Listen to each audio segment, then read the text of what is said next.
আজকের রেসিপি কাঁচা লঙ্কা পোস্ত ফোড়ন দিয়ে আলু ডিমের ভাজা।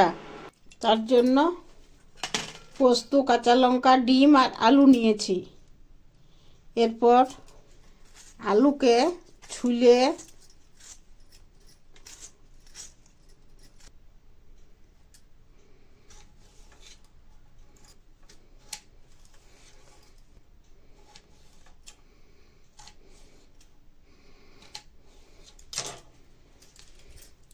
আর এমনি কাটে ভাজার মতো সবগুলাকে কাটে নিয়ে জল দিয়ে ধুয়ে নিয়ে কড়াই গরম করে যে সরষের তেল গরম করে কাঁচা লঙ্কা আর 1 চামচ পোস্ত ফোড়ন দিয়ে পোস্ত আর কাঁচা লঙ্কাকে এগুলো একটু ভেজে নিব। এই যে পোস্ত আর কাঁচা লঙ্কা ভাজা হয়ে গেছে, কাটে ধুয়ে রাখা আলুটা দিয়ে ভাজব। 1 মিনিট ভেজে নিয়ে আর ঢাকুন দিয়ে দিচ্ছি।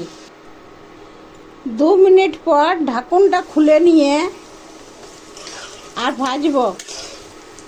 এরপর পরিমাণ মতো নুন আর হলুদ দিয়ে আলুকে ভাজে নিয়ে, এই যে আলু সিদ্ধ হয়ে গেছে, আর একটু ভাজে নিয়ে এই যে লাল লাল করে আলু ভাজা হয়ে গেছে। এরপরে এই যে 2টো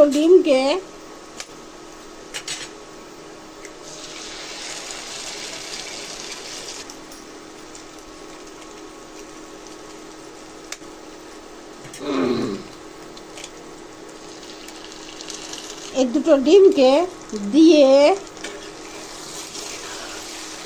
আর আলুর সঙ্গে ভাজে নিব।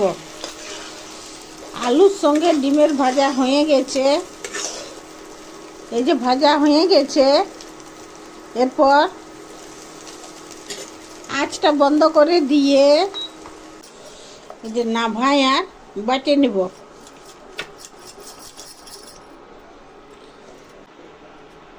কাঁচা লঙ্কা পোস্ত ফোড়ন দিয়ে আলু ডিমের ভাজা বনে রেডি। এই যে রুটির সঙ্গে খেতে দারুণ হয়েছে, দারুণ।